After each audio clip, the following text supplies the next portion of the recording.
할 수 있도록 주님 함께하여 주옵소서. 예수 그리스도의 이름으로 감사하며 기도드립니다. 아멘. 입니다. 네, 오늘 우리가 함께 나눌 말씀은 전도서 10장 말씀입니다. 오랜만에 서니까 좀 어색하네요. 오후 시간에 지난주에 예배를 이제 주마등처럼 이렇게 지나가다 보니까 막 성도님들은 막 서로 껴안고 막 서로 사랑합니다 막 이렇게 했던 시간들이 좀 떠올라서 네, 오늘은 너무 좀 잠잠한 예배가 되는 것 같은 그런 생각이 듭니다. 오늘 말씀 전도서에서는 계속해서 지혜에 관한 말을 전합니다. 지혜자 그리고 우매자, 누가 지혜로운 사람인가, 누가 어리석은 사람인가에 대한 그 얘기를 계속해서 전하고 있습니다. 그런데 한 가지 중요한 사실을 오늘 전도자는 우리에게 전합니다. 1절 말씀인데요. 죽은 파리들이 향기름을 악취가 나게 만든 것 같이 적은 우매가 지혜와 존귀를 난처하게 만드느니라. 뭔가 수수께끼 같은 그런 말씀이죠. 그런데 이런 의미입니다. 향기름이라고 말하는 그런 아주 값비싼 그리고 아주 좋은 고품질의 그런 지혜라는 것이 우리가 갖고 있다고 생각해 볼 때, 만약에 여기 죽은 파리들이 조금만 들어가도 바로 이 향기름, 이 지혜가 순식간에 오염이 될 수 있다는 겁니다. 그리고 이와 같이 적은 우매가, 큰 것이 아니라 아주 작은 그런 어리석음, foolishness라고 하죠. 그것이 결국 우리가 갖고 있는 지혜와 존귀를 난처하게 만들 수 있다라고 말합니다. 그러니까 지혜는 그동안 아주 중요하고 아주 귀하고 값진 것이다 라고 끊임없이 반복해서 말했는데, 그런데 이 지혜는 지혜의 또 다른 속성은 아주 취약하다라는 겁니다. 옳게 분별하지 못한다면 이 지혜는 편향적이 될 수 있고, 이 지혜가 그리고 더럽혀지고 그리고 이것이 악취나는 그런 지혜가 될 수 있다라는 겁니다. 지혜란 무엇인가 성경에서 여러 가지로 말하고 있지만 오늘 본문 말씀에서 지혜에 대해서 한 가지 이렇게 말합니다. 지혜를 가진 사람의 마음은 오른쪽을 향하고 지혜를 갖지 않는 사람은 왼쪽을 향한다. 이것을 통해서 떠오르는 말씀이 있을 겁니다. 하나님이 기뻐하시는, 하나님을 경외하는 사람, 바로 그 사람들이 오른편에 서는 것, 이렇게 지혜서에서는 이것을 계속해서 반복적으로 말하는데요. 그래서 지혜자는 우선 그 마음의 중심이 하나님을 중심으로 하고 그리고 하나님을 경외하는 그런 모습으로 살아야 되는 것이 바로 성경이 말하는 지혜이죠.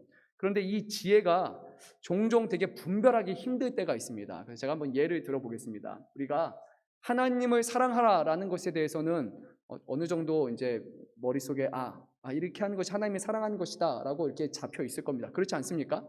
하나님을 사랑하는 것, 하나님 앞에 열심히 예배하는 것, 하나님을 섬기고 하나님을 복음을 전하는 것, 다른 사람들을, 이웃을 사랑하는 이런 것에 대한 다양한, 우리는 하나님을 사랑하는 것에 대한 그런 어떤 분별할 수 있는 능력이 있습니다. 근데 이제 문제는 다른 거예요.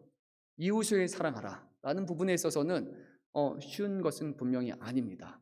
과연 누가 내 이웃인가? 그리고 이웃에게 어떻게 하는 것, 그것이 과연 사랑하는 것인가 라는 것, 이 부분이 우리에게는 분명히 쉽지 않습니다. 그래서 이것에 대해서 우리가 올바르지 않으면 우리가 편향적으로 갈 수 있다고 생각이 듭니다. 얼마 전에 한 1년 정도 됐었죠. 이런 사건이 있었습니다. 저도 이거 인터넷에서 화두가 되는 것을 보고 이렇게 이런 생각을 했었는데, 뭐였냐면 아마 젊은 분들 알 겁니다. 우리 청년분들, 관짝소년단 기억나십니까? 그 의정부 고등학교였죠. 거기서 아이들이 이제 일종의 밈이라고 하죠. 이거를 이제 패러디하는 것처럼 했습니다. 그 가나 지역 쪽에서 장례식을 할 때 이렇게 관을 들고 옵니다. 근데 막 슬퍼서 우는 게 아니라 이렇게 막 이렇게 춤을 추면서 이렇게 기뻐하는 그런 모습을, 활기찬 모습으로 그런 걸 하는 겁니다. 근데 이제 코로나 시대를 맞이하면서 이게 조금 인터넷에서 이제 밈이 돼서 막 이렇게 확산이 돼가지고 이제 엄청난 화두를 끌었습니다. 그래서 이제 고등학생 중에 이제 몇몇이 이것을 똑같이 따라 했습니다. 근데 이제 여기서 문제가 됐던 게 뭐냐면, 아이들이 의상하고 모든 것을 다 따라하면서 얼굴색도 같이 검은색으로 이제 칠했습니다. 여기서 문제가 하나 이제 문제가 생겼어요. 샘 오칠이라고 말하는 TV에 자주 나왔던 이제 흑인이라고 우리가 말할 수 있겠죠. 그 이제 분이 이렇게 얘기를 했습니다. 제가 정확하게 가져왔어요. 저희 흑인들 입장에서는 매우 불쾌한 행동입니다. 제발 하지 마세요. 문화를 따라하는 건 알겠는데 굳이 얼굴 색칠까지 해야 돼요 라는 말을 한 거예요. 근데 이게 이제 인터넷에서 엄청나게 반발을 샀습니다. 왜냐하면 고등학교 아이들이 인종차별을 목적으로 한 것이 아니다. 그렇게 해서 분란을 일으키는 게 아니라 최대한 잘 따라하려고 했었는데, 그런데 어떻게 이것을 인종차별인 것처럼 이렇게 말하냐라고 오히려 그거에 대해서 이제 역반응이 막 일어나기 시작을 했습니다. 그래서 막 양쪽으로 갈라졌어요. 이게 처음에는 이 정도였다가 나중에는 엄청 커져가지고, 저도 그거 보면서 이 발언이 한국에서는 해서는 안 되는 발언인 것 같은데 라는 생각을 했었는데, 결국 엄청 커져가지고 이제 샘 오치리가 결국 사과하고 자기가 썼던 댓글 다 뭐 비공개로 하고, 그리고 프로그램에서 하차를 해버리는 일이 이제 일어났습니다. 근데 이거를 만약에 우리 한국인들이 겪고 있는, 동양인들이 겪고 있는 문제하고 좀 직결시키면 이렇게 될 겁니다. 뭐 외국에서 가끔 이렇게 눈을 찢는 행동들이 이제 합니다. 그렇잖아요, 그렇죠? 동양인을 비하하는 발언으로서 우리는 그것을 인식을 하고 있어요. 근데 종종 이제 서양인들이 눈을 찢으면서 나는 그것을 의도하는 것이 아니다라고 그렇게 말을 합니다. 그런 것이 아니라 그냥 동양인들이 눈이 좀 찢어져 있는 것 같으니까, 이거는 동양인들의 그런 특성이니까 그냥 이렇게 한다라고 했는데, 받아들이는 우리 입장에서는 이거는 인종차별적인 발언이 되지 않습니까? 기분이 나쁘죠. 그 사람이 어떤 의도를 가지고 하느냐가 중요한 것이 아니라, 이제 받아들인 사람 입장에서 이것이 불쾌하면 결국 이것이 잘못된 것이죠. 근데 이제 이 부분에 있어서는 상당히 논란이 됐고, 결국 샘 오치리라는 이 흑인 남성이 결국 프로그램도 하차하고 했습니다. 그거 말고도 이제 과거 했던 여러 발언들이 결국에 묶여서 이제 그것이 문제가 되긴 했지만, 결국에는 상당히 좀 안타까운 그런 결말을 맞이를 했습니다. 그런데요, 2017년입니다. 잠시만요. 2017년에 예전에 이런 비슷한 것이 하나 있었습니다. 샘 해밍턴이라고 백인 남성이죠. 우리가 아시는 분은 아실 겁니다. 이 샘 해밍턴이 이제 2017년 SBS 코미디 프로그램 우차사에서, 거기 이제 개그 코너가 하나 있었는데, 개그우먼 홍현희가 이제 등장을 해서 거기서 이제 흑인의 얼굴을 이렇게 하면서 뭐 좀 우스꽝스러운 그런 표현을 했습니다. 그래서 그때 이제 샘 해밍턴이 이렇게 말했습니다. 홍현희를 향해서 창피하다라고 했어요. 근데 사람들이 그때 샘 해밍턴을 향해서 아무런 말을 하지 않았고, 왜 그렇게 말하냐, 그냥 웃자고 한 건데 이게 뭐 악의를 가지고 한 것이 아닌데 왜 이렇게까지 하느냐라고 얘기하는 사람은 없었고, 전체적으로 다 홍현희가 잘못했다라는 인식이 팽배했다는 것이죠. 뭐가 차이냐라고 했을 때 딱 하나밖에 없었습니다. 샘 해밍턴은 백인이었고, 그리고 샘 오치리는 흑인이다 라는 것 하나, 그것이 생각보다 크게 작용했다고 그렇게 볼 수밖에 없습니다. 우리가 소위 말하는 그냥 별거 아닌 것처럼 생각을 하지만, 우리 인식 속에서 결국에 백인에 대한 어떤 생각이 있고, 흑인에 대한 좀 인종차별적인 그런 것이 우리 삶 가운데 너무 자연스럽게 그렇게 내재되어 있다라고 볼 수 있을 것입니다. 그래서 우리가 백인을 향한 사랑과 흑인을 향한 사랑이 동등하게 나타나지 않을 수 있다라고 분명히 이것을 생각해야 됩니다. 뭔가 좀 울어볼 만한 사람, 가진 것이 많은 사람, 학식이 풍부한 사람, 외모가 뛰어난 사람, 그리고 좀 같이 가고 싶은 사람에게 있어서는 다가가서 형제, 자매 말하고, 그리고 좀 뭔가 우리가 이렇게 품어줄 수 있는 사람으로 말하지만, 그런데 만약에 피부적으로나 아니면 학벌이나 어떤 외모나 생김새 부분에 있어서 이 사람이 충분하지 못하다고 생각을 한다면, 우리는 거기서는 편향적인 이웃사랑을 할 수 있다는 겁니다. 생각해 보십시오. 우리가 멀쩡하게 생긴 분이 이렇게 다 이렇게 오는 것과, 아니 뭐 멀쩡하게 생기면 안 되니까 BTS 정도의 뭐 그런 분이 갑자기 탁 온다고 생각해 보면 사람들이 막 난리가 나겠죠. 그런데 저기서 어디 노숙자 한 명이 와가지고 다 교회로 들어온다고 생각해 보십시오. 우리가 즉각적으로 보여주는 인식은, 반응은 전혀 다를 겁니다. 그렇게까지 안 해도 장애인을 향해서 갖고 있는 인식조차도 분명히 우리는 아주 다르다고 생각을 합니다. 대단한 사람에게는 좋은 처우를 해주고, 그렇지 않은 사람에게는 그렇지 못한 그런 모습을 보인다면, 그것은 이웃 사랑이라는 우리 주님이 가르쳐준, 보여준 아주 중요한 명제에 대해서도 우리가 온전히 행하지 못하고 거짓되고 편향된 이웃 사랑을 행할 수 있다는 겁니다. 그런 행동 하나가 하나님이 우리에게 주신, 예수님이 우리에게 주신 새 계명을 전혀 잘못된 것으로 우리는 만들 수 있다는 겁니다. 아직 한국의 정서 자체가 이런 부분에 있어서 참 쉽지 않은 것 같습니다. 저도 때때로 생각하다 보면 이것이 이게 아닌데, 근데 의도하지 않았는데도 불구하고 이런 실수를 종종 범할 때가 있는 것 같습니다. 교회 안에서도 특정 집단을 따로 이렇게 나이대로 구분해서 뭐 청년들 아니면 장년들, 노년들, 어린 아이들이라고 말하면서 다르게 말하는 그런 실수를 범할 때도 저도 좀 있는 것 같고요.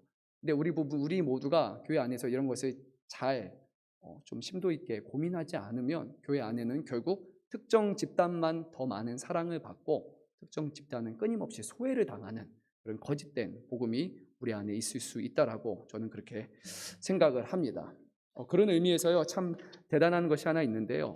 초대교회 성도들이 했던 놀라운 일들이 하나 있습니다. 무엇이냐면요, 이 내용은 쿨랑주의 고대 도시라는 그 책에서 나타나는 부분인데요. 고대 사회, 특히 로마 사회에서 어떤 일들이 벌어졌냐면요, 그 당시에 외국인에 대해서 증오심을 갖는 것, 그것이 바로 일반적인 것이라고 말합니다. 그러니까 로마 사람들은 이방인을 향해서 증오심을 가져야 된다. 이게 너무 당연한 사회적으로 받아들이는 노음이었습니다.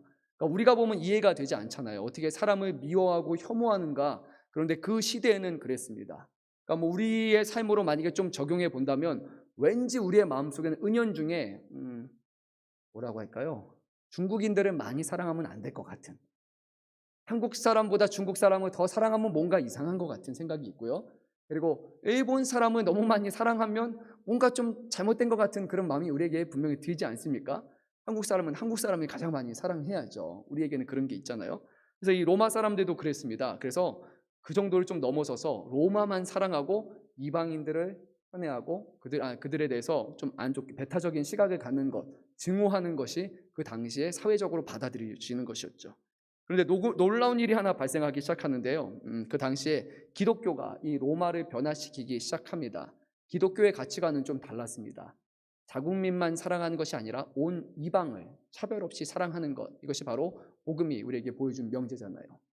유대인 그리고 이방, 세계 끝까지 돌아다니면서 모든 사람을 다 예수님의 제자로 삼고 사랑하라라는 그 말씀 때문에 이제 로마가 조금씩 변하기 시작을 합니다.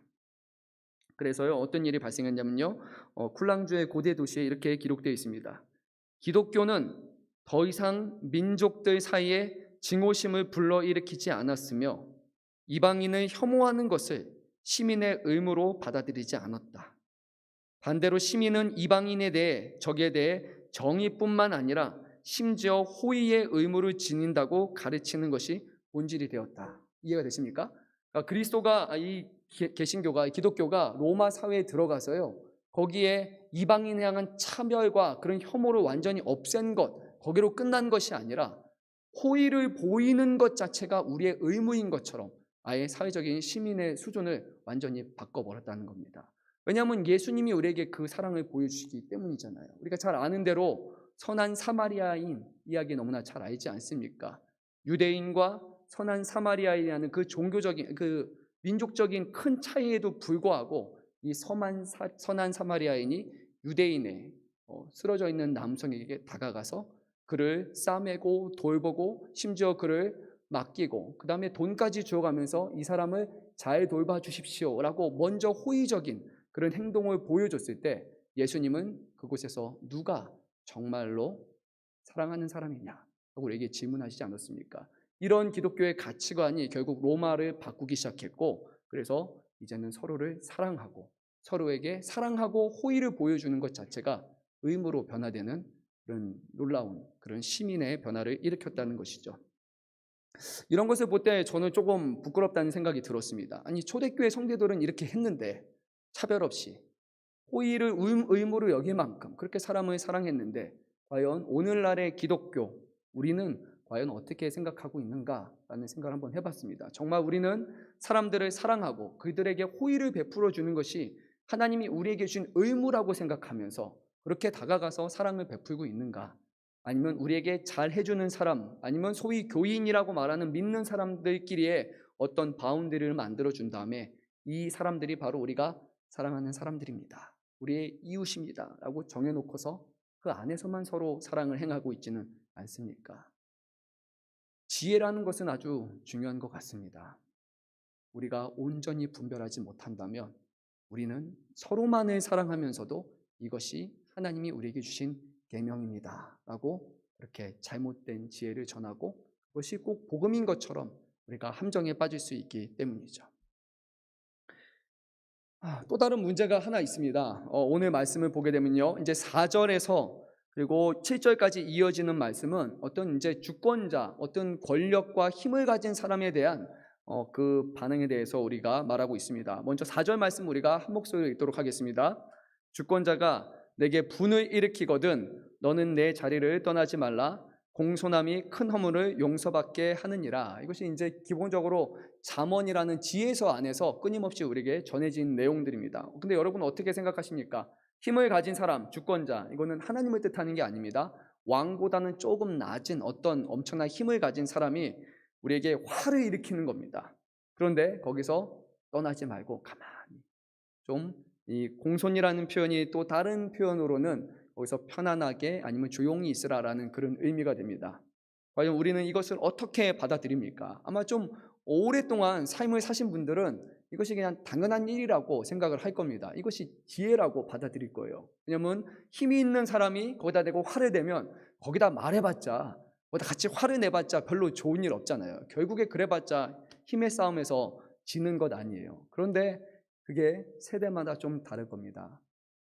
한국 사회 아니면 전 세계에서 가장 정의로운 세대가 나이가 언제냐라고 하면 20대, 바로 요 앞에 있는 우리 청년분들이 전 세계에서 가장 정의로운 사람이에요. 정의로운 집단이 바로 20대입니다. 어디를 가든. 이거는요, 지금만이 아니라 로마의 문헌, 2000년 전의 문헌을 봐도 그렇습니다. 그 청년들이 가장 정의롭다라고 그렇게 말할 정도로, 이거는 뭐라고 할까요? 나이 특성 종특이라고 해야 될까요? 그냥 청년분들은 정의로워요. 그래서 이 부분에서 분명히 좀 다른 생각을 가질 수도 있다라고 생각을 합니다. 아니, 주권자가 잘못한 거 아닙니까? 왜 화를 불러일으킵니까? 화를 냈다면 화에 대해서 이게 정의로운 것인지 아닌지를 묻고, 그리고 거기다가 책임여에 따라서 정당한 절차를 가져야 되는 것이 아닙니까? 라고 그렇게 반문할 수도 있을 것입니다. 최근에 이제 정의에 대한 부분, 그 부분이 많이 논란이 됐습니다. 한국에서도 마이클 샌델이었나요? 제가 이름이 정확하진 않은데, 정의라는 책이 한 10년 전에 이제 발간이 됐고, 그게 한국 사회에서도 아주 오랫동안 이 책이 베스트셀러로 그렇게 남아 있었던 것 기억나십니까? 혹시 정의라는 책을 보신 분 계십니까? 네, 없군요. 정의롭지 않은 우리 금천야문께 성도님. 네. 근데 또 다른 책이 최근에 한 1년, 2년 전이었죠. 하나가 됐습니다. 마이클 샌델이 이런 책을 우리에게 만들어서 출간을 했습니다. 공정하다는 착각이라는 책을 하나 발간을 했습니다. 그 내용은 우리가 공정하다라고 말하는 수많은 내용들이 실제로는 공정에 기반하지 않다라는 겁니다. 거기서 가장 많이 비판하고 꼬집은 내용은 바로 이것입니다. 능력주의에 기반한 공정 개념은 아주 폭력적이고 현실적이지 못하다라고 이것을 아주 강하게 비판했습니다. 어떻게 생각하십니다? 옆에 분을 보지 말고요, 한번 우리가 솔직하게 한번 생각해 봅시다. 능력주의, 이것이 과연 공정한 것인가, 공정하지 않은 것인가? 한번 옆에 보지 말고 손 한번 들어볼 수 있을까요? 능력대로 잘 살고 능력대로 잘 못 사는 거, 이거 공정한 거 아닌가? 공정하다 한번 손 들어볼까요? 그래요. 그렇죠. 네, 좋습니다. 공정하지 않다 한번 손 들어볼까요? 그래요. 그렇죠. 이렇게 서로 생각이 분명히 나뉩니다. 그렇죠? 공정하다고 생각하는 사람들이 있는가 하면 공정하지 않다라고 생각하는 그런 부분이 있습니다. 근데 문제는요, 이겁니다. 과연 공정한가, 공정하지 않은가라고 말할 때 과연 시작점이 어딘가라는 것이잖아요. 그러니까 공정하다라고 말하면 이게 공정한 거잖아요. 자, 줄 그어놓고 시작하고 뛰어가면 그러면 좀 공정한 게 되겠죠. 물론 그것도 정확하게 공정하냐라고 말하면 잘 모르겠습니다. 왜냐하면 체력적으로 이미 더 뛰어난 사람들도 있고, 남성은 우선 여성보다 좀 잘 뛰잖아요. 체력적으로 좀 낫잖아요. 그러면 이미 차이가 있는데 과연 그 차이를 무릅쓰고 같은 시작점에서 같이 뛰는 게 공정한가? 근데 그것도 아니잖아요. 사람마다 태어날 때부터 이미 서 있는 선상이 다릅니다. 한국도 그렇고 전 세계적으로 그렇지만 이거는 다 알고 있는 사실이잖아요. 고학력의 그리고 부유한 집안에서 태어난 자녀들이 더 좋은 대학에 갈 확률이 압도적으로 높다는 거잖아요. 한국에서는 이미 초등학교 그 시작부터 이제 서울대 뭐 이런 데 스카이 갈 애들은 어머니가 초등학교부터 이미 커리큘럼을 다 짜놓고 그리고 그대로 이제 계획을 따라서 아이들을 교육시킨다고 하잖아요. 우리 동네야 그렇게까지 학구열이 막 그 정도는 아니까 그렇지만 조금만 벗어나면 그렇게 비일비재합니다. 돈을 가진 사람 이미 처음부터 시작점이 다른데 과연 동일선상에서 뛰어가는 것이 합리적인가? 뭐 남자와 여자를 비교해도 그렇잖아요. 최근에 또 논란됐던 것 중에 하나는 거잖아요. 여성 경찰 막 이거에 대해서 막 얘기 많이 나왔잖아요. 안 그래요? 여성 경찰이 사람을 범인을 한 명을 잡을 수 없는데 그러면 잘못된 것이 경찰 하는 게 잘못된 것이 아닌가? 막 이런 것이 이제 인터넷에서 이슈가 또 되게 했죠. 또 그러면 남성들만 경찰을 해야 되는가? 이것도 결국 부당하잖아요. 여성은 여성이란 이유만으로 이미 시작점에서 탈락을 해야 되는 그런 상황이 있다는 거죠. 그러니까 소위 우리가 말하는 수많은 공정하다라는 것 자체가 능력에 기반한 그 모든 것이 결국에는 허구적이고 그리고 이것에 대한 비판적인 시각을 마이클 샌델은 많이 갖고 있습니다. 제가 생각해도 그런 것 같습니다. 저는 개인적으로 공정하다라는 부분에 대해서 참 뭐라고 말하기가 어려운데요. 능력대로 만약에 공정하다라고 말하면 처음부터 태어날 때부터 능력을 발휘할 수 없는 그 시기에 태어난 사람들, 그 사람들은 어떻게 해야 될 것인가? 특히 이제 오늘날 저는 청년들을 보면서 그런 생각을 많이 합니다. 지금은 아무리 잘해도 우리가 이미 대학을 나오는 것이 좀 달라졌잖아요. 예전에는 대학을 나오면 어떤 미래에 대한 꿈을 꿀 수가 있고 취업을 하거나 직장을 들어갈 수 있다라는 그런 부푼 꿈이 있었는데 이제는 대학을 가는 것은 너무나 기본적인 거고 그리고 대학 안에서도 정말 치열하게 인서울 아니면 바깥이냐라는 것에 대해서 끊임없이 싸워야 되고 그곳에 들어가서 직장에 들어갔는데도부터 이제 거기서부터 이미 기성세대라고 불릴 수 있는 그 위치와 자리를 차지한 사람들과의 그 경쟁 속에서 끊임없이 싸워야 되고 또 지금 옆에 보이는 여러분들이 서로가 서로의 경쟁의 대상이 돼가지고 싸우면서 그 자리를 차지해가는 그 모습을 보면서 과연 이것이 정의롭고 공정한 것인가라는 생각을 저는 좀 해보게 됩니다.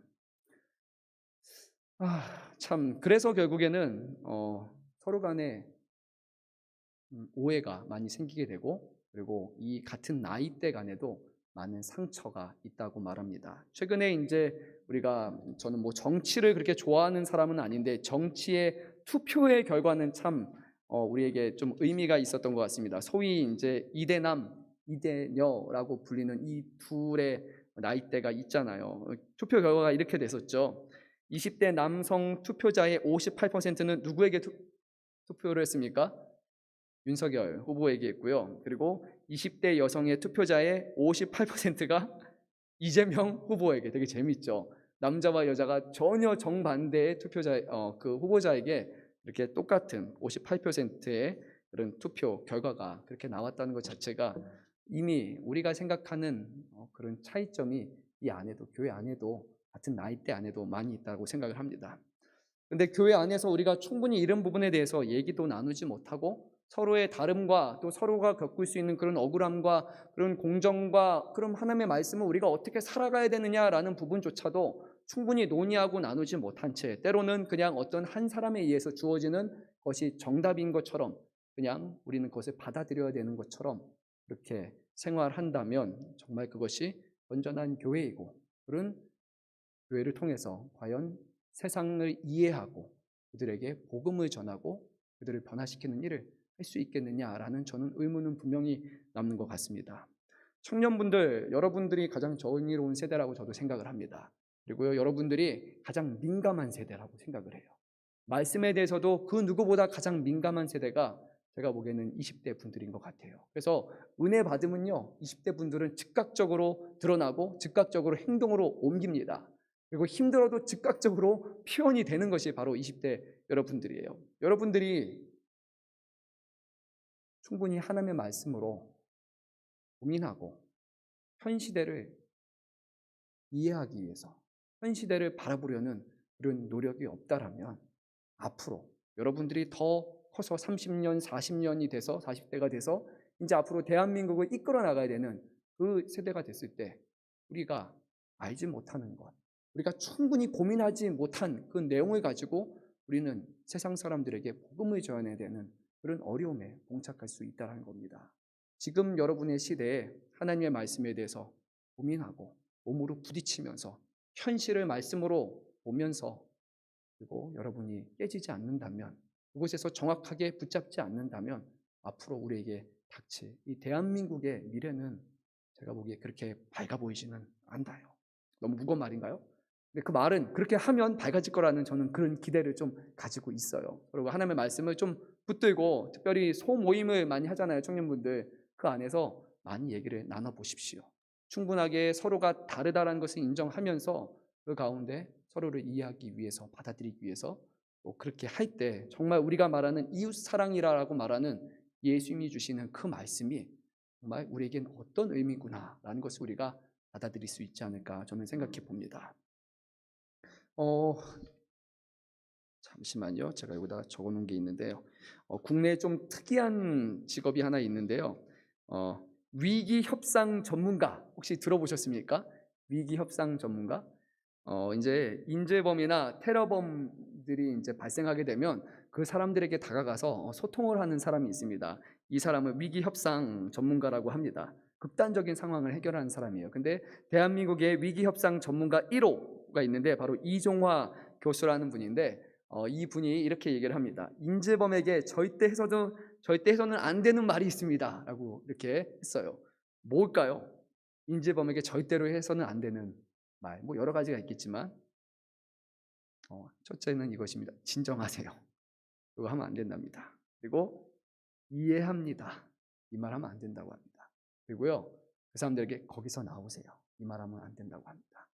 어줍잖은 지식을 가지고 그 사람보다 이해하는 것처럼, 그 사람을 진정시킬 수 있는 것처럼 그렇게 다가가는 것이 가장 위험한 행동이라고 그렇게 말해요. 그래서 오히려 그렇게 말하면 더 큰 분노를 일으켜서 거기서 이제 이렇게 문제가 난다고 합니다. 그래서 뭐라고 말해야 되는가? 이렇게 얘기하라고 합니다. 정말 화가 많이 나셨군요. 그리고요, 그렇게 말해야 된답니다. 그리고요, 이렇게 해야 되면 듣고 싶습니다 하고 얘기해야 된답니다. 어줍잖은 이해가 아니라 그 사람이 힘들구나, 그것을 받아들여야 되고, 화가 났구나, 그럴 만한 상황이구나 라는 것을 우리가 듣고 경청하려고 하지 않으면 문제는 해결되지 않는다는 거죠. 우리가 교회 안에서도 종종 그런 부분이 있잖아요.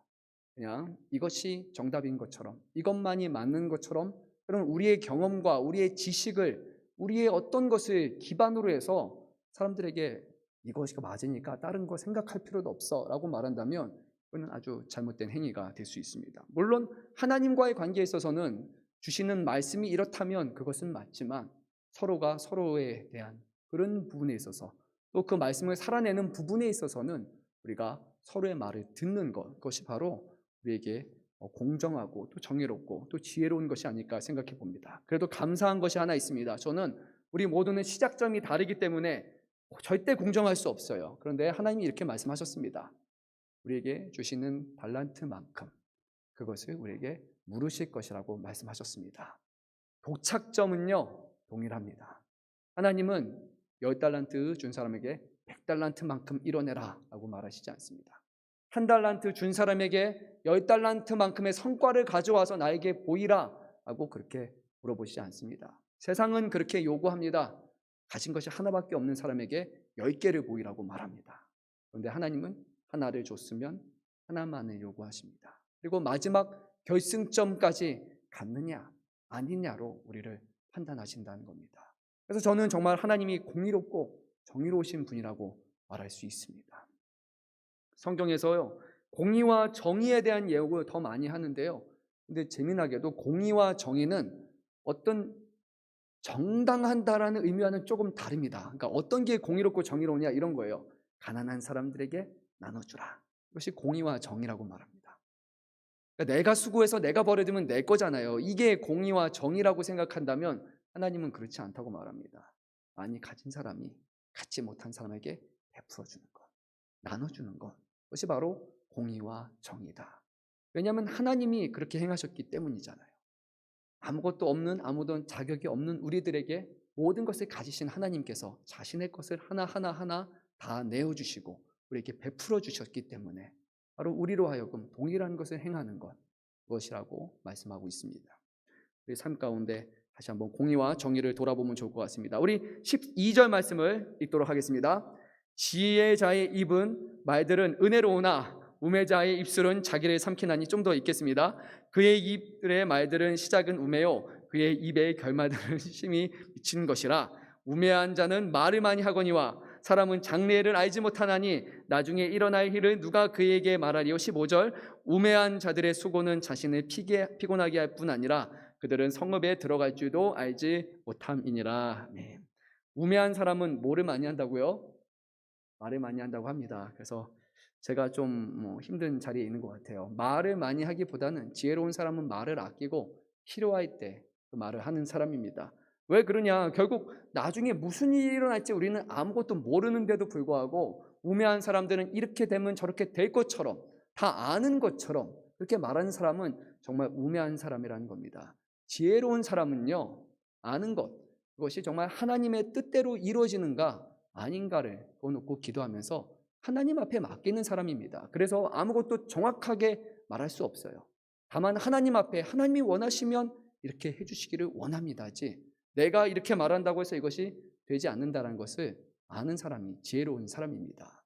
다른 사람에 대해서도 함부로 말하는 사람은 지혜로운 사람이 아닙니다. 정말 지혜로운 사람은 마음속으로 그 말을 삼키고 그 사람을 위해서 기도하고 하나님 앞에 맡기는 사람, 그런 사람이 우리에게 말하시는 지혜로운 사람인 줄 생각합니다. 그래서요, 교회 안에 더 많은 지혜로운 분들이 생겼으면 좋겠습니다. 서로에 대해서 말하고 함부로 하기보다는 그 사람에 대해서 함부로 이해한다, 다 안다라고 말하기보다는 듣는 사람, 그 사람을 생각하고 수용하고 받아들이는 사람, 포용적인 사랑으로 다가간다면 교회 안에 서로 다름과 서로의 나이와 관계의 여러 가지 그런 차별, 차이점들이 하나님 안에서 정말 아름답게 이렇게 하나로 이어져서 내 안에 하나님의 사랑이 드러나지 않을까 생각해 봅니다. 우리 교회가 정말 주님이 기뻐하시는 사랑의 공동체요, 그리고 정의롭고 공의롭고 하나님의 은혜를 고백하는 그런 아름다운 공동체로 늘 하나님 앞에 세워지기를 간절히 소망합니다. 지금 우리가 찬양 한 곡 부르고 우리가